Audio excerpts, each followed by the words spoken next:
कि हम जब चाहते हैं अपनी मर्जी से, अपने टाइम से, अपने तरीके से आपके देश में कोई भी हमला हम कर सकते हैं। $1-1 बिलियन के लिए हाथ पैर जोड़ के IMF के पास जाना पड़ता है और भारत के पास $700 बिलियन के फॉरेन एक्सचेंज रिजर्व है। तो कहाँ से कहाँ इतना फ़र्क है दोनों देशों के बीच में। उससे हमारी एयर डिफेंस की काबिलियत जो है, S-400 सिस्टम जो है, हमारा शिल्का मिसाइल जो है, आकाश तीर सिस्टम है, इन सब की काबिलियत उसने देखी कि एक भी उनका ड्रोन अटैक कर नहीं पाया, सफल नहीं हुआ अटैक करने में। अगर तेल नहीं होगा तो वो किस तरीके से उनके टैंक चलेंगे, कैसे हवाई जहाज़ों को फ्यूल मिलेगा, कैसे जहाज़ों को फ्यूल मिलेगा, कैसे कॉन्वॉयज जाएंगी लोगों को लेके, कहाँ से आएगा वो तेल अगर भारत ने वो तेल आने से रोक दिया। हमारे ऊपर परमाणु हत्या का हमला हुआ किसी भी किस्म का, हम अपना पूरा जो कुछ हमारे पास शक्ति है हम पूरी आपके ऊपर लगा देंगे। पानी रोकने से पाकिस्तान की जो सेनाएं हैं उनको कोई फ़र्क नहीं पड़ता।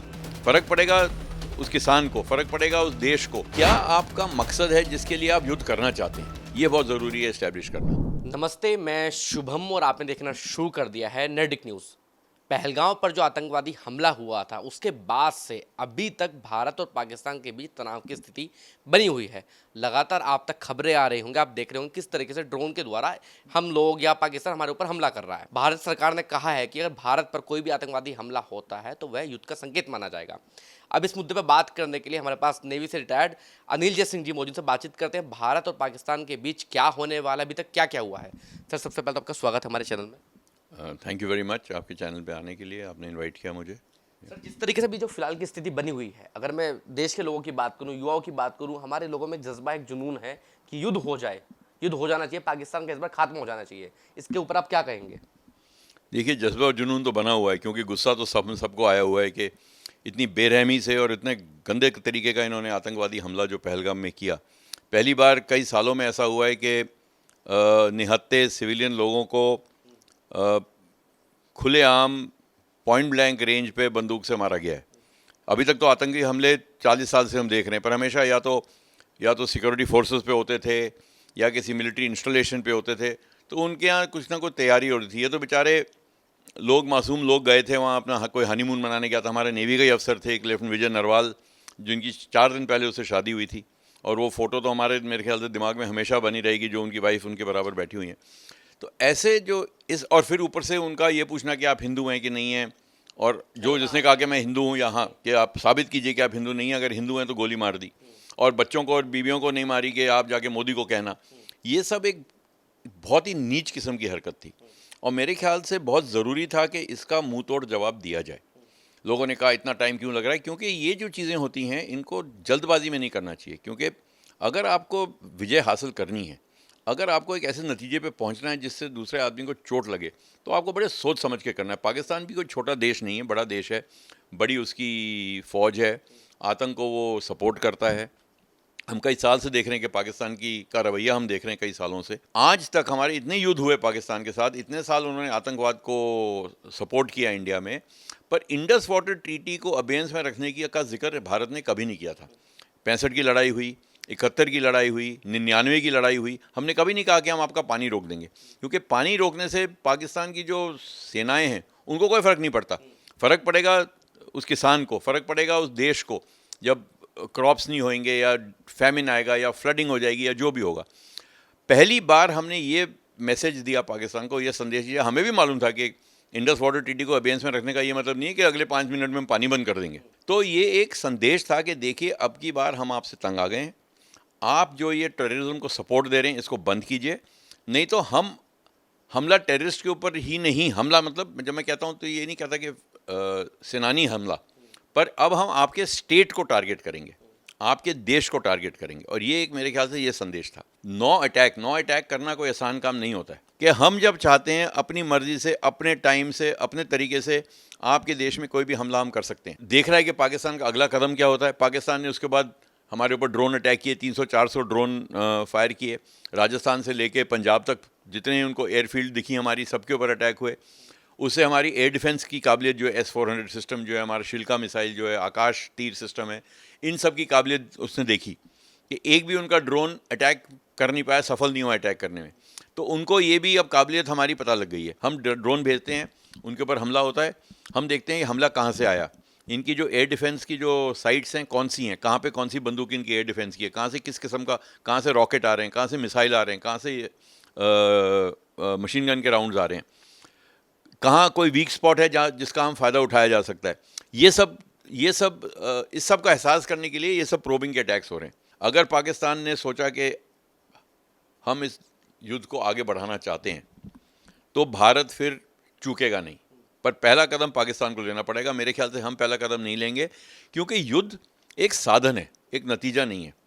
तो आप जब युद्ध करने जाते हैं तो आपको आप क्या किस नतीजे पे जाना चाहते हैं ये जानना बहुत ज़रूरी है, जिसको हम एंड स्टेट बोलते हैं कि आप वॉर में आपने वॉर तो छेड़ी, पर आपका एंड स्टेट क्या था, आप करना क्या चाहते थे उस लड़ाई के साथ। थोड़ी ज़मीन लेना चाहते थे, वो आप थोड़े साल के बाद वापस कर देंगे। आप देश का पूरा कब्जा करना चाहते थे, वो नामुमकिन है अभी पाकिस्तान के साथ। आप देश को तोड़ना चाहते हैं, तो क्या आपका मकसद है जिसके लिए आप युद्ध करना चाहते हैं, ये बहुत ज़रूरी है इस्टेब्लिश करना।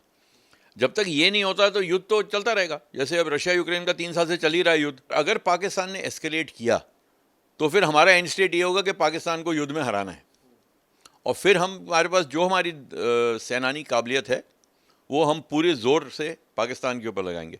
पाकिस्तान एक और धमकी देता है, हम परमाणु हथियार इस्तेमाल करेंगे। परमाणु हथियार इस्तेमाल करना कोई बच्चों का खेल नहीं है। परमाणु हथियार इस्तेमाल करना बोलना एक बात है और असल में इस्तेमाल करना एक बात है। पाकिस्तान के पास जो परमाणु हथियार हैं उनको टैक्टिकल न्यूक्लियर वेपन कहते हैं, उनके पास स्ट्रेटेजिक न्यूक्लियर वेपन नहीं है। भारत ने कह दिया है काफ़ी बिना किसी उसके कि अगर हमारे ऊपर परमाणु हथियार का हमला हुआ किसी भी किस्म का, हम अपना पूरा जो कुछ हमारे पास शक्ति है हम पूरी आपके ऊपर लगा देंगे। ये हमारे इस सोच में हमारे कोई चूक नहीं होगी। हमारी जो पॉलिटिकल लीडरशिप है उन्होंने ये भी दिखा दिया है कि जो हम बोलते हैं वो हम करके दिखाते हैं। तो ये सोचना कि बोल रहे हैं पर करेंगे नहीं, कमज़ोर हैं, सोचेंगे 10 बार, मेरे ख्याल से ऐसा नहीं होगा। ये सब हम सोच चुके हैं ऑलरेडी कि अगर उन्होंने ये किया तो हम ऐसे जवाब देंगे, अगर उन्होंने वो किया तो हम वैसे जवाब देंगे। ये पूरा हमने सोच के रखा होगा। जहाँ तक सेना की शक्ति का सवाल है, उनके पास भी कमज़ोर सेना नहीं है, उनकी सेना भी अच्छी है, प्रोफेशनली ट्रेंड है, सब कुछ है, पर कुछ कमज़ोरियाँ हैं उनकी, जैसे रिलीजन है। उनकी जो सीनियर लीडरशिप है वो मिलिट्री फोकस की जगह उनका फोकस अब ज़्यादा रिलीजन पे हो गया है, इस्लाम पे। आपने सुना आसिम मुनीर ने जो भाषण दिया था, क्या बोला उन्होंने। तो ये सब चीज़ें किसी भी फ़ौज को शोभा नहीं देता ऐसी बात करना, और वो भी आपका जब चीफ़ ऐसी बात कर रहा हो। तो कभी पाकिस्तान के भी किसी चीफ़ ने पहले इतने खुलेआम ऐसी बात नहीं की है, ये पहले चीफ़ हैं। तो ये एक और फैक्टर है जो सेना के ऊपर, मोराल के ऊपर डिपेंड करता है कि सेना कितनी तैयार है अपने देश के लिए जान देने के लिए। हर एक सैनिक तैयार होता है, पर अगर आपका मकसद कुछ और है, उसको बोलना कि आप जान दीजिए क्योंकि मेरा कोई और मकसद है, तो वो भी बोलेगा कि मैं क्यों जा रहा हूँ अपनी जान देने, इसके मकसद के लिए, अपने देश को बचाने के लिए। तो वो एक और फैक्टर है जो मैटर करता है पॉलिटिकल, कि आर्मी आपकी आर्म्ड फोर्सेस कितनी एपॉलिटिकल हैं। ये दूसरा है। तीसरा, हमारी जो नौसैनिक शक्ति है, अभी तक हमारी नौसैनिक शक्ति इस पूरे पिछले कुछ दिनों में अभी तक किसी ने देखी नहीं है। हमारा पश्चिमी बेड़ा नॉर्थ अरेबियन सी में डिप्लॉयड है, उत्तरी अरब सागर में। हमारे पास पाकिस्तान की नौसेना से बहुत ज़्यादा जहाज़ हैं, पनडुब्बियाँ हैं, मिसाइल हैं, एयरक्राफ्ट कैरियर हैं, हमारे पास बहुत कुछ है जो उनके पास नहीं है। तो जहाँ तक समुद्र का सवाल है, वहाँ पे हम उनको अच्छी तरह दबा के रख सकते हैं, और हम 3 चीज़ें कर सकते हैं वहाँ पे। पहली बात, हम उनको इकोनॉमिकली चोक कर सकते हैं। पाकिस्तान की एक कमज़ोरी है कि उनके अपने देश में बहुत कम सामान बनता है। रिसोर्सेज भी हैं पर मैन्युफैक्चरिंग बहुत कम है उनकी, बहुत कम सामान बनता है। ज़्यादातर उनका सामान बाहर से आता है। तेल उनका 90% से ज़्यादा मेरे ख्याल से बाहर से आता है। तो अगर आप इन 2 चीज़ों को चोक कर देंगे तो पाकिस्तान की जो अर्थव्यवस्था है, जो आर्थिक स्थिति है पाकिस्तान के लोगों की, वो एकदम बिगड़ेगी। उनकी जो, जिसको हम बोलते हैं वॉर वेजिंग कैपेबिलिटी, मतलब युद्ध करने की क्षमता जो है, अगर तेल नहीं होगा तो वो किस तरीके से उनके टैंक चलेंगे, कैसे हवाई जहाज़ों को फ्यूल मिलेगा, कैसे जहाज़ों को फ्यूल मिलेगा, कैसे कॉन्वॉयज जाएंगी लोगों को लेके, कहाँ से आएगा वो तेल, अगर भारत ने वो तेल आने से रोक दिया। तो एक तो ये नौसैनिक शक्ति होती है, एक प्रदर्शन नौसैनिक शक्ति का ये होता है, जिसमें आपने गोली एक भी नहीं मारी पर आपने उनको इकोनॉमिकली चोक कर दिया। दूसरा है, इसके अलावा अगर बात युद्ध की हुई और हमको हमला बोलना पड़ा पाकिस्तान के ऊपर, तो हम समुद्र की तरफ से एक नया फ्रंट खोल सकते हैं। क्योंकि हमारे पास लैंड अटैक केपेबल मिसाइल हैं, हमारे पास एयरक्राफ्ट कैरियर जिनके जहाज़ सी की तरफ से आके हमला कर सकते हैं लैंड के ऊपर। तो हम अगर एक नया फ्रंट खोल देंगे, आपको पता नहीं, आपको भी मालूम है कि नहीं, 1971 में ऑपरेशन ट्राइडेंट जो था, जिसको हम नेवी डे कहते हैं, 4 दिसंबर को जो हमला किया था हमने कराची के ऊपर, तब हमने एक रात में पाकिस्तान की नौसेना को और कराची के सारे फ्यूल टैंक्स को एक रात में तहस नहस कर दिया था। कराची में जो आग लगी थी वो 7 दिन तक नहीं बुझी थी, उनके जो ऑयल टैंक्स में थी। और उसके बाद उनकी नौसेना को आदेश दिया गया पाकिस्तान की सरकार ने कि आप वापस बंदरगाह में आ जाइए और बाहर मत जाइए, क्योंकि आप बाहर जाएंगे तो आपको भारतीय नौसेना डुबा देगी। अगर उस किस्म का हमला हमको करना पड़ा, आज हमारे पास बहुत ज़्यादा काबिलियत है, हमारे पास मिसाइलें जो 300-400 किलोमीटर दूर से मारे जा सकते हैं, हमारे पास ब्रह्मोस मिसाइल है, सुपरसोनिक मिसाइल, दुनिया का सर्वश्रेष्ठ सुपरसोनिक मिसाइल है वो। तो अब जो हमारी कैपेबिलिटी है उनके ऊपर हमला करने की, वो कई गुना ज़्यादा 71 के मुकाबले। तो मेरे ख्याल से पाकिस्तान भी ये जानता है, और पाकिस्तान में अगर कोई अभी भी ऐसे लोग हैं जो ठंडे दिमाग से और ठीक दिमाग से बात सोचते हैं, तो वो कोशिश करेंगे आर्मी को कन्विंस करने की कि आप एस्केलेट मत कीजिए, इसमें हमारा ही नुकसान है और हमारा बहुत नुकसान होगा। क्योंकि उसके बाद अगर हमने ऐसी निर्णायक डिफीट दी, पाकिस्तान को हराया, तो पाकिस्तान के जो लोग हैं वो भी अपनी आर्मी के ख़िलाफ़ हो जाएंगे, ऑलरेडी हैं। क्योंकि वहाँ ये बोलते हैं कि हम मिलिट्री रूल में रहे इतने साल से, भारत को देखिए भारत कहाँ से कहाँ पहुँच गया है और हम कहाँ से कहाँ पहुँच गए। हमारी ये हालत हो गई कि हमको $1-1 बिलियन के लिए हाथ पैर जोड़ के IMF के पास जाना पड़ता है, और भारत के पास $700 बिलियन के फॉरेन एक्सचेंज रिजर्व हैं। तो कहाँ से कहाँ इतना फ़र्क है दोनों देशों के बीच में। तो लोग ये सवाल पूछ रहे हैं पाकिस्तान में, अगर युद्ध होगा तो ये पाकिस्तान की गलती से होगा, पाकिस्तान के निर्णय से होगा, और हम फिर ऐसा मुंह तोड़ जवाब देंगे उनको कि उनके पास फिर युद्ध लड़ने की क्षमता होगी, और ना वो उनकी फ़ौज के पास वो सपोर्ट होगी अपने लोगों की कि वो आतंकवाद और इन सब चीज़ों को बढ़ावा दे सकें। और तीसरा, जो उनके बाकी दुश्मन हैं, बलूचिस्तान, खैबर पख्तूनवा, अफ़गानिस्तान, उनको बढ़त मिलेगी कि भाई अब तो ये पाकिस्तान इतना कमज़ोर हो गया, हम भी चलते हैं, हम भी अपना फ़ायदा उठाते हैं इससे।